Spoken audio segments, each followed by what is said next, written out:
អាប់ដេតតម្លៃហាងចេញមាសនៅថ្ងៃទី9 ខែ 3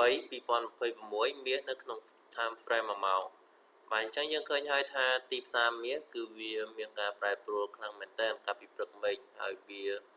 បានចុះមកច្រើនបាទដែលវាមកដល់តម្លៃ support របស់វាដែលនៅខាងក្រោមមានតម្លៃ 5010 បាទហើយតម្លៃ high របស់វាគឺនៅតម្លៃ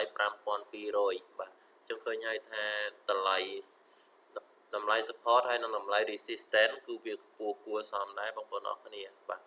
ចឹងហើយបងប្អូនអរគ្នាអាចព្យាយាមចូលទិញចូលលក់គឺនៅតម្លៃទាបហើយនឹងតម្លៃខ្ពស់នោះឲ្យបានច្រើនណាបងប្អូនអរគ្នាពួកអីបើកាលណាទីផ្សារវាអត់ទាន់ break តម្លៃទាំងពីរហ្នឹងទេគឺទីផ្សារវានឹង sideways នៅចន្លោះសួរហ្នឹងហើយបងប្អូនតែបើសិនជាវា break នៅតម្លៃខាងលើគឺវានឹងបន្តទៅខាងលើទៀតតែបើសិនជាវា break នៅតម្លៃខាងក្រោមគឺវានឹងបន្តមកក្រោមទៀតបងប្អូនបាទចឹងហើយបងប្អូនអរគ្នាត្រូវតែ trade មានការប្រុងប្រយ័ត្នឲ្យមែនទែនបាទហើយរាល់ការចូលផ្សាររបស់យើងគឺត្រូវតែមាន TP ហើយនិង SL ផងបងប្អូនបាទព្រោះថាទីផ្សារគឺយើងមើលឃើញទេវារត់ទៅតាម